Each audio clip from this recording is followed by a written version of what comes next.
તો સુરત શહેરમાં ફરી એકવાર વરસાદ શરૂ થયો છે। સુરતના વરાછા રોડ સહિતના વિસ્તારોમાં વરસાદ, લંબે હનુમાન રોડ, મિની બજારમાં પણ વરસાદ, અશ્વિની કુમાર રોડ, હીરાબાગ રોડ, નાના વરાછામાં પણ વરસાદ, અડાજણ અથવા પાર્લે પોઈન્ટ સહિતના વિસ્તારોમાં વરસાદ।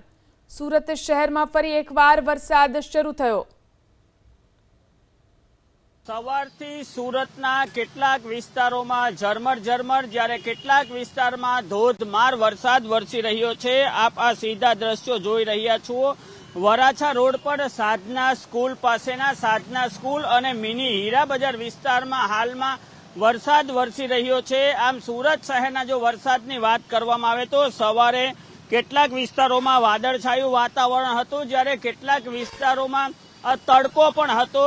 તડકો અને વાદળછાયા વાતાવરણ બાદ સવારે વરસાદ વરસ્યો હતો। અઠવા, ચોપાટી, અડાજણ સહિતના વિસ્તારમાં જોરદાર વરસાદી ઝાપટું આવ્યું હતું। ત્યારે હાલમાં તે બાદ જે હવામાન છે, વાતાવરણ છે, આકાશમાં ઉઘાડ જોવા મળ્યો હતો, તડકો પણ નીકળ્યો હતો। બાદમાં ફરીથી હાલમાં વરસાદ વરસી રહ્યો છે।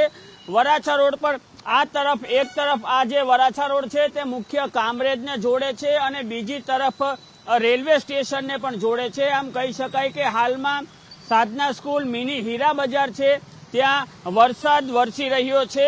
જ્યાં વરસાદ છે તેની તીવ્રતાની વાત કરવામાં આવે તો શરૂઆતમાં ખૂબ જ ભારે વરસાદ પડ્યો હતો। હાલમાં વરસાદનું જોર થોડું ઓછું થયું છે, પરંતુ હાલમાં સુરત સહિત દક્ષિણ વિસ્તારમાં ચોમાસું જામ્યું છે તેવું ચોક્કસથી કહી શકાય છે, કારણ કે 3 થી 4 દિવસથી સતત દરરોજ વરસાદ વરસી રહ્યો છે। કેમેરા પર્સન રાકેશ પાનવાલા સાથે ચેતન બામણિયા, એબીપી અસ્મિતા, સુરત।